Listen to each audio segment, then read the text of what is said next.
לבנות AI אישי, זה נשמע כמו משימה ממש מסובכת, אולי אפילו בלתי אפשרית, נכון? ובכן, בהסבר הזה אנחנו הולכים לראות שזה לא רק אפשרי, אלא שהתהליך הוא כנראה הרבה יותר פשוט ממה שנדמה. אז בואו נתחיל עם שאלה. האם אי פעם עלה בדעתנו שאפשר לפנות צ'טבוט שהוא רק שלנו, משהו אישי, תחשבו על זה רגע, אחד שיכול לענות על שאלות, לנתח טקסט, או פשוט להיות מין עוזר צמוד? אז זהו, שמה שפעם נשמע כמו מדע בדיוני, היום זה ממש כאן, בהישג יד. וזאת אולי הנקודה הכי חשובה כאן. זה באמת, אבל באמת, הרבה יותר פשוט ממה שחושבים. לא, אין צורך בידע עמיק בתכנות או בתקציבי ענק. אנחנו הולכים לפרק את כל התהליך הזה, שלב אחרי שלב, ונראה איך עושים את זה עם כלים שהם חינמיים וזמינים לכולם. אוקיי, בואו נצלול פנימה.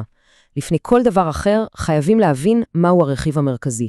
הלב הפועם של כל צ'טבוט מודרני הוא מה שנקרא מודל שפה גדול, או בקיצור, LLM. אפשר לחשוב עליו ממש כמו על המוח של כל המערכת. הוא אומן על כמויות פשוט אדירות של טקסט, ולמד בעצם לחזות מה תהיה המילה הבאה במשפט. והיכולת הזאת היא מה שמאפשרת לו לנהל שיחה שנשמעת הגיונית ואנושית. יופי. עכשיו, אחרי שהבנו את הבסיס, אנחנו מגיעים לצומת דרכים. וזאת ההחלטה הראשונה, והאמת, הכי חשובה בכל התהליך. היא זו שתקבע את כל המשך הדרך שלנו. והנה הפירוט. אפשר לחשוב על זה כמו בחירה בין, בואו נקרא לזה הכביש המהיר של ה-API, לבין סדנת העבודה של הקוד הפתוח. האופציה הראשונה, ה-API, היא סופר מהירה, קלה להתחלה, כמעט בלי תחזוקה. אבל, ויש אבל, זה כרוך בעלות ויש תלות בחברה חיצונית. מצד שני, עם מודלים של קוד פתוח, הסיפור שונה לגמרי. מקבלים שליטה מלאה, אפשר להתאים הכל אישית ולרוב זה בחינם. החיסרון, זה דורש קצת יותר עבודת הגדרה ותחזוקה. בואו נתחיל עם הנתיב הראשון, שהוא ללא ספק הדרך הכי מהירה וישירה שיש כדי להרים צ'אטבוט עובד.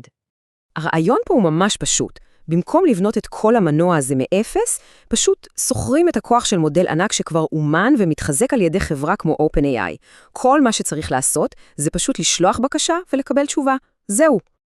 והאיור הזה ממחיש את זה פשוט מושלם. תראו כמה זה פשוט. שולחים שאלה, ובשורת קוד אחת בודדה, מקבלים תשובה חכמה ממודל מפלצתי כמו GPT-4o, זה כל הסיפור. אז איך זה עובד בפועל?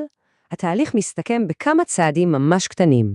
נרשמים לשירות, מקבלים מין מפתח אישי כזה, מתקינים חבילת קוד קטנטנה, כותבים סקריפט בסיסי, והצ'טבוט שלנו באוויר. קל ומהיר.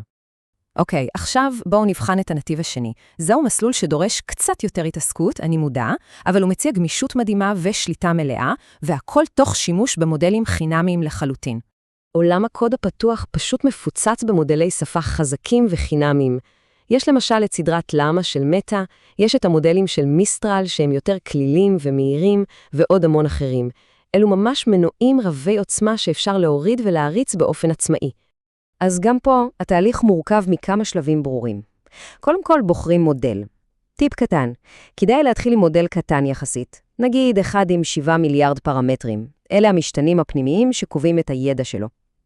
אחר כך משתמשים בפלטפורמת ענן חינמית כדי לא להעמיס על המחשב האישי. טוענים את המודל, ואם רוצים ממש לשדרג, אפשר אפילו לעשות לו אימון עדין, מה שנקרא fine tuning, על מידע ספציפי כדי להפוך אותו למומחה בתחום מסוים. מאחורי הקלעים, הקוד שמריץ מודל קוד פתוח הוא טיפה יותר מורכב מזה של API, אבל עדיין, בסופו של דבר, מדובר בכמה שורות בודדות. העיקרון המרכזי פה, כמו שאפשר לראות, הוא שהמודל רץ בסביבה שלנו, מה שנותן שליטה מלאה על כל התהליך מקצה לקצה. טוב, אז לא משנה באיזה נתיב בחרנו, בין אם זה API או קוד פתוח, בסוף צריך איזושהי דרך לתקשר עם ה-AI, נכון? צריך ממשק משתמש.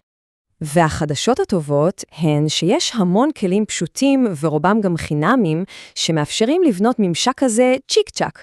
ספריות כמו גרדיו או סטרימליט הופכות קוד פייתון לאפליקציית ווב בכמה דקות. אפשר אפילו לשלב את הבוט ישירות בתוך טלגרם או וואטסאפ. והתהליך הזה הוא פשוט מדהים. במעבר הזה, שמוצג כאן עם כלי שנקרא גרדיו, אפשר לראות איך עם כמה שורות קוד בודדות, הקוד הפשוט שלנו הופך לחלון צ'אט מתפקד. זה הופך את כל הפרויקט להרבה יותר מוחשי, והאמת גם להרבה יותר מספק. רגע לפני סיום, חשוב שנעבור על כמה עצות מעשיות. הן יעזרו לכל מי שרוצה להתחיל את המסע הזה, וגם אולי חשוב יותר, יעזרו להימנע מכמה טעויות נפוצות. אז הנה, כמה נקודות חשובות. הראשונה, להתחיל בקטן. לבחור מודל קל שאפשר להריץ בחינם על פלטפורמות ענן. זה חוסך המון משאבים וכאבי ראש. והנקודה אולי הכי קריטית, אין שום טעם לנסות לבנות מודל מאפס. הכוח האמיתי והדרך החסכונית היא לקחת מודלים קיימים ולהתאים אותם לצרכים הספציפיים שלנו. וכמובן, אם הולכים על נתיב ה-API, חובה לשמור היטב על מפתח הגישה הזה. ועכשיו, אחרי שעברנו על כל השלבים, מההחלטה הבסיסית ועד לממשק המשתמש, נשארה בעצם רק שאלה אחת פתוחה. עם כל הכלים והאפשרויות שזמינות לנו היום, השאלה היא כבר לא האם אפשר לבנות, אלא מה כדאי לבנות. איזה AI חדש הולך להיווצר עכשיו?